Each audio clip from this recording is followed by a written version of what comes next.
My son smiled too hard when he said, "Try the gravy, Mom." That was when I knew something was wrong. Nothing obvious. Nothing anyone else could point to and say, "There, did you see that?" Just a glint in his eye. Too eager. Too polished. The way his fingers hovered near my plate. Not touching it, just waiting. Jeremy had never cared about the food before. Most Thanksgivings he barely acknowledged my presence at all. I was a formality. Another chair filled, another obligation endured. But tonight, he leaned in close, voice syrupy and sweet. "I made this one just for you," he said. "You'll love it. Promise." I didn't answer. The dining room was loud with conversation, laughter overlapping, forks scraping plates, glasses clinking. Warm light spilled across the long oak table. The same table that had held birthday cakes, school projects, and decades of family dinners. And yet, something felt misaligned. Like a picture frame hung just a little crooked. I looked down at the gravy. Thick, dark, glossy, pooling slowly over the turkey on my plate. Steam rose in soft curls, carrying the smell of herbs and roasted meat. It looked perfect. Then I looked at Sheila. She was laughing too loudly at something the youngest cousin had said, her voice sharp with effort. Her plate sat untouched beside mine. Clean. Waiting. She didn't look at the food. She didn't look at me. I don't know why I did it. Maybe it was instinct. Maybe it was the quiet memory of years spent watching them whisper when they thought I couldn't hear. The glances they exchanged whenever I mentioned my will, my house, my health. Or maybe it was just the part of me that had survived long enough to recognize danger when it smiled. I reached over and switched our plates. It was small, casual, the kind of movement no one notices during a crowded holiday meal. No one noticed. Except Jeremy. His body stiffened just for a fraction of a second, but I saw it. The smile slipped. Not fully. Just enough. "Wait, no, Mom," he said quickly. That one's yours." But I had already taken a bite of Sheila's mashed potatoes. I nodded politely like nothing was wrong, like I hadn't heard the edge in his voice. Conversation flowed on. Someone poured more wine. A chair scraped back. Life continued. 10 minutes later, Sheila complained of stomach pain. 20 minutes later, her face had gone pale, her laughter replaced with shallow breaths as she clutched her abdomen. At minute 30, someone was calling 911. The rest of the evening unraveled like old yarn. Children cried. Jeremy paced, running his hands through his hair. The air shifted from warm and festive to sharp and frantic. Red and white ambulance lights flashed through the windows, painting the snow outside in violent streaks. I stayed seated. Still. Quiet. I sipped cold coffee, my hands steady, my heart oddly calm. No one asked how I felt. No one remembered that it was my plate she'd eaten from. The paramedics said it looked like a severe allergic reaction. Sudden. Dangerous. Sheila could barely speak, her skin slick with sweat. But I heard her whisper it as they lifted her onto the stretcher. It was the gravy. I looked at Jeremy. He looked at me. Neither of us blinked. I hadn't felt a thing. Not a cramp. Not a tightening in my throat. And I had more allergies than I could count. Shellfish, nuts, mushrooms, things I'd learned to detect by smell alone after decades of caution. Sheila didn't have allergies. Not that I knew of. So what had made her body rebel? And if it was in the gravy meant for me. What exactly had Jeremy intended? After the ambulance left, everyone else followed or drifted away with awkward hugs and murmured concern. I stayed behind. I always did. I folded napkins, rinsed plates, packed leftovers. The gravy boat was nearly empty. I poured what remained into a mason jar, sealed it tight, and tucked it into the fridge behind the cranberry jelly. Then I sat alone in the kitchen with the lights off, listening to the quiet. Something inside me had shifted. Not fear. Not panic. It felt like the moment just before a storm, when the sky turns heavy and gray, and you realize the world is about to split open. For years I had let them smile at me with teeth like knives. Let them maneuver around me as if I were a piece of furniture they hadn't figured out how to throw out yet. But tonight I had seen it clearly. And for the first time in a very long while, I wasn't going to let it slide. But if that plate was never meant for Sheila, what was supposed to happen to me? I didn't sleep that night. Not because I was worried about Sheila, though I wondered briefly how she was doing, but because my mind refused to rest. It replayed the evening over and over, like a finger stuck on rewind, searching for the exact moment when something harmless turned dangerous. The house smelled faintly of cinnamon and turkey fat. That scent lingered long after holidays ended, settling into curtains and cushions like memory you couldn't wash out. I left one lamp on, the old yellow one over the sink, and sat at the kitchen table with a notebook in front of me. I wasn't writing, just turning pages, keeping my hands busy. The notebook had belonged to Derek. I hadn't opened it since he died. Funny how certain objects wait patiently for the right moment to return. At 2:23 a.m. my phone lit up. Jeremy. Still in ER. She's stable now. I'll keep you updated. That was all. No, how are you? No, thank you for staying. No, love you. Just a clinical update like I was a distant relative on a mailing list. I didn't reply. At 3:07 a.m., I opened the refrigerator and took out the mason jar. The gravy looked fine. Smelled fine. Rich and familiar. I poured a little onto a plate and stirred it slowly with a spoon. That's when I saw it. Tiny specks catching the light. Not pepper. Not thyme. I picked one out with a toothpick and stared at it. Too small to identify. Too real to ignore. I wasn't imagining it. I rinsed the plate. Washed the spoon. Scrubbed the jar until my hands ached. Then I wrote down the time in the notebook. Not because I knew what it meant yet, but because I wanted a record. At my age, you learn the value of documentation. Morning came quietly. Too quietly. Jeremy didn't call. Not once. Instead, just before noon, my phone rang again. This time it was Caitlin. My granddaughter had my eyes. Soft voice, steady gaze. The kind of child who watched before she spoke. "Grandma," she whispered, like she was afraid the walls might hear her. "I need to tell you something." I sat down slowly. "Go ahead, honey." There was a pause. A breath. "Yesterday before dinner," she said, "I saw Dad in the kitchen. He was adding something to the gravy. From a little glass bottle. Like a dropper." The room went very still. "You're sure?" I asked. "Yes." When I walked in, he jumped. Like he'd been caught. He told me to go help set the table. "Did your mom see?" "I don't think so. She was upstairs." I thanked her. Told her she did the right thing. Told her not to say anything, not yet. After I hung up, I stood at the filing cabinet and pulled out an envelope Jeremy had given me months ago. "Just some hospital paperwork, Mom," he'd said then, smiling too easily. Precaution. Nothing major. I hadn't read it carefully. I trusted him. I opened it now. And as I read the second page, my stomach turned cold.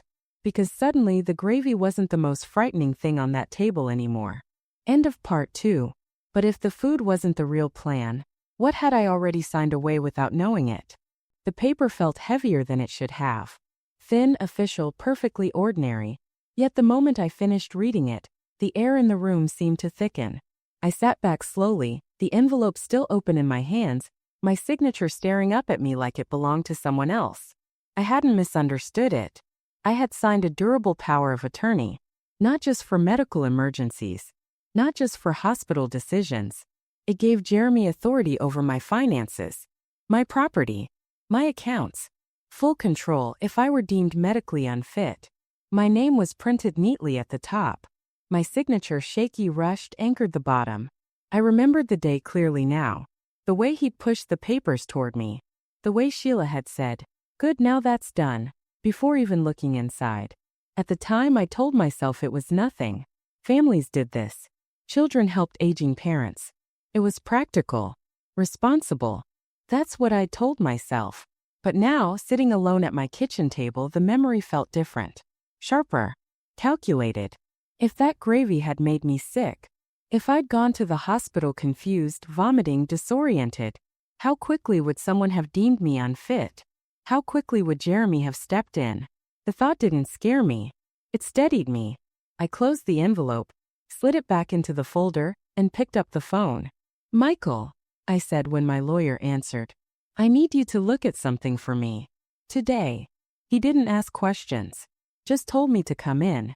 An hour later, I walked into his office under my own power, my back straight, my mind clear. He read the document twice, adjusting his glasses slowly. Did you understand what this was when you signed it? He asked. No, I said. I trusted my son. He nodded once. That was all. Would you like to revoke it? Yes. And I want a new one drafted immediately. Who would you like to appoint? I didn't hesitate. My granddaughter. He blinked, then nodded again. By the time I left his office, my shoulders felt lighter. Not relieved, resolved. Back home, I opened my ledger. Years of quiet generosity stared back at me in neat handwriting. Thousands spent. Loans forgiven. Emergencies covered. Always with love. Always without question. I closed the book. At 5:17 p.m. my phone rang. Jeremy. I didn't answer. At 7:43 Caitlin called again. They've been saying you're confused, she said softly. That maybe you shouldn't live alone. I stared at the dark window. They're wrong, I said. And now I can prove it. But once a family decides you're a problem, how far will they go to erase you? I woke before dawn the next morning, not because I had somewhere to be, but because my body no longer believed in sleeping past certainty. At a certain age, your bones wake you before your thoughts do. The house was silent in that deep, early way. No footsteps overhead, no doors opening and closing. Just the tick of the wall clock and the low hum of the refrigerator. I made coffee and sat at the table, staring at the steam as it curled upward and disappeared. Confused. That was the word Caitlin had used. The word they were using. It's a dangerous word when applied to someone old enough to be dismissed. It sounds gentle, concerned, responsible, but it carries teeth. Once it's spoken aloud enough times, it becomes permission. I opened the small red notebook again, the one I hadn't touched since Derek died. Back then, I called it my rainy day file. Notes, copies, odd little things I didn't have the heart to throw away. I hadn't known why I kept it.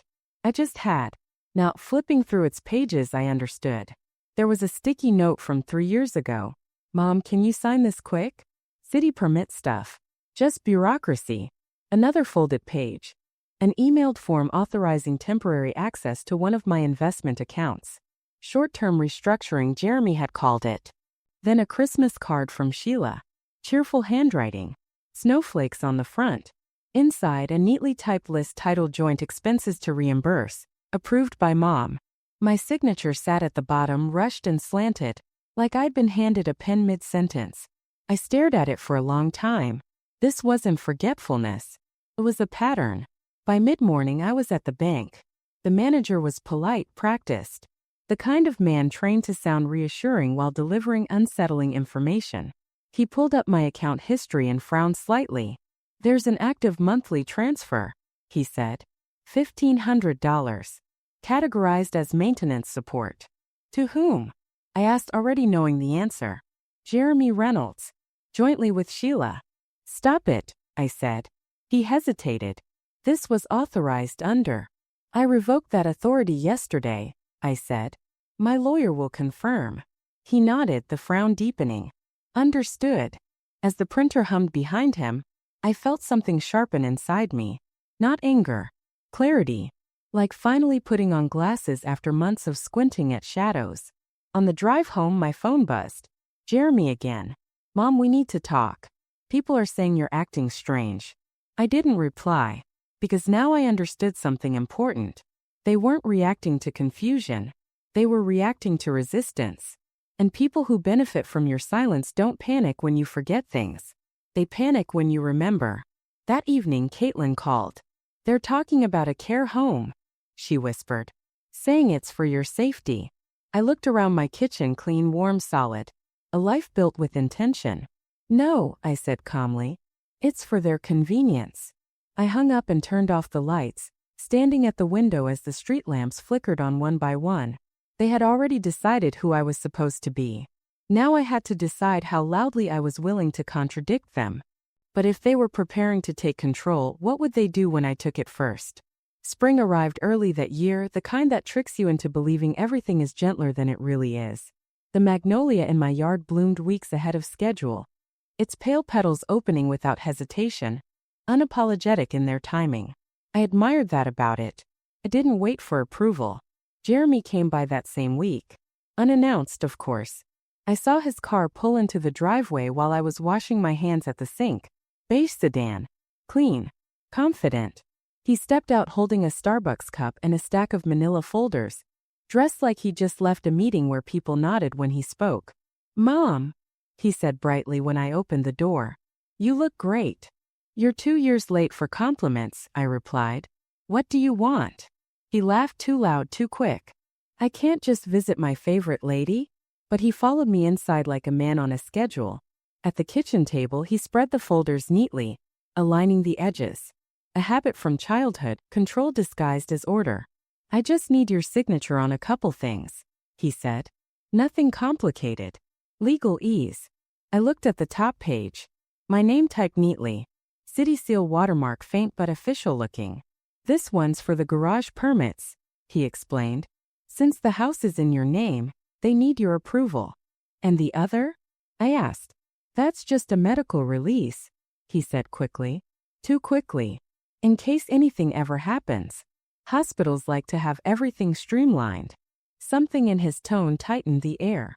"I already have a living will," I said. "This one's newer. More comprehensive. Mike Adams helped with it. You trust Mike, don't you?" There it was. The familiar pressure. The gentle push. The way he'd always framed things so hesitation felt like betrayal. Picked up the pen. Then I put it down. "Let me read it," I said. His jaw twitched. "Just once." "Of course," he said, standing. "Take your time. I'll refill your coffee." I skimmed. Not carefully. Not fully. I saw the phrase durable power of attorney and told myself a story, that it meant advocacy, not ownership. That it was love, not leverage. I signed. Now, sitting at the same table months later, bank statements spread around me like evidence confetti, I saw that moment clearly. It hadn't been concern. It had been preparation. That afternoon I called Michael again. "I want full asset protection," I said. "The kind no one can touch." He didn't ask why. By evening, the wind had picked up, scattering dry leaves across the yard. The air smelled like wood smoke in distance. I stood at the sink and let the realization settle. I had given him everything he needed because I believed family meant safety. I would not make that mistake again. Tomorrow I would start building something new. And this time no one was getting the keys. End of part 5. But when people realize they've lost control, do they retreat quietly or strike harder? Michael rearranged his schedule for me the next morning. When I walked into his office at 9:05 a.m., he already had a fresh pot of coffee brewing and a yellow legal pad open on his desk. He looked up as I set the thick folder down in front of him. "You weren't exaggerating," he said after a moment, flipping through the documents. "This isn't confusion. This is a pattern." "That's what I finally allowed myself to see," I replied. "I didn't want to call it what it was." "Exploitation," he said plainly. The word didn't sting. Fit too well. We worked methodically. Revocations. New powers of attorney. A living will. Then the structure that mattered most, an irrevocable trust. Once my assets moved into it, no one could touch them. Not now. Not later. Not by claiming I was forgetful or fragile or frightened. "And the trustee?" Michael asked. "My granddaughter," I said immediately. He paused. "She's 17. "She's honest," I said. "That matters more." By the time I signed the final page, my hand was steady. No shaking. No rushing. When I stood to leave, Michael walked me to the door. "They won't like this," he said gently. "I didn't do it to be liked," I answered. The phone calls started that afternoon. Jeremy. Sheila. Jeremy again. I let them ring. Then the voicemail came. "Mom, the bank says there are blocks on the accounts. They're saying I'm no longer authorized. Are you okay?" I listened once, then deleted it. That evening, Caitlin texted, "I'm proud of you, Grandma." I stared at the message longer than I needed to. 2 days later, I drove to Jeremy's house. I didn't call first. Sheila opened the door. She looked thinner, sharper. Her smile didn't reach her eyes. "I just want to talk," I said. Inside, the house smelled new. Fresh upholstery, eucalyptus cleaner. A home stage to look calm. I sat near the window, the same chair I used to sit in when Caitlin was little. "The night of Thanksgiving," I said quietly. You ate the gravy meant for me. She shifted. Jeremy made it, she said. Same recipe as always. Yes, I replied. And that's exactly why things changed. I told her about the documents, the access, the trust. I'm not confused, I said. I'm done pretending. She didn't argue. She didn't deny. She just looked afraid. Outside, the wind rattled the porch railing. As I drove away, I didn't feel relief. I felt control. And somewhere deep inside, I knew something else too. They were scared now, because silence had protected them. And I was no longer silent. But fear makes people reckless. And they were about to prove just how far they were willing to go. The house is quiet now. Not the lonely kind of quiet, the honest kind. The kind that doesn't ask anything from you. I sit at the same kitchen table where I once signed papers I didn't understand. Where I once believed love meant obedience. Where I once ignored the small voice telling me something wasn't right. That voice is loud now. Jeremy hasn't called again. Sheila hasn't tried either. Caitlin still comes over, still looks me in the eye when she speaks, still tells the truth even when it costs her something. That's how I know I did the right thing. People think strength looks loud. Doesn't. Sometimes it looks like an older woman sitting alone with a cup of tea, finally understanding that survival isn't about keeping the peace. It's about keeping yourself. I didn't expose them. I didn't scream. I didn't seek revenge. I simply stepped out of reach. And that terrified them more than anger ever could. Because when someone can no longer control you, they lose the story they were writing about your life. I still think about that night sometimes. About the gravy. About the plate. About how close I came to never knowing the truth. If I hadn't listened to instinct, if I hadn't trusted the quiet warning inside me, this story might have ended very differently. So if you're listening to this and something in your life feels off, a smile that comes too fast, a concern that feels rehearsed, a decision you're being rushed to make, pause. Read the paper. Ask the question. Trust yourself. Age does not make you invisible. Silence does not make you safe. And love should never require you to disappear. If this story moved you, helped you, or reminded you to trust your instincts, please like this video. It helps stories like this reach people who need them. Share it with someone who might be feeling unheard or pushed aside. And subscribe for more real, powerful stories like this. Stories about strength, survival, and finding your voice when it matters most. Because some stories aren't just meant to be told. They're meant to protect someone.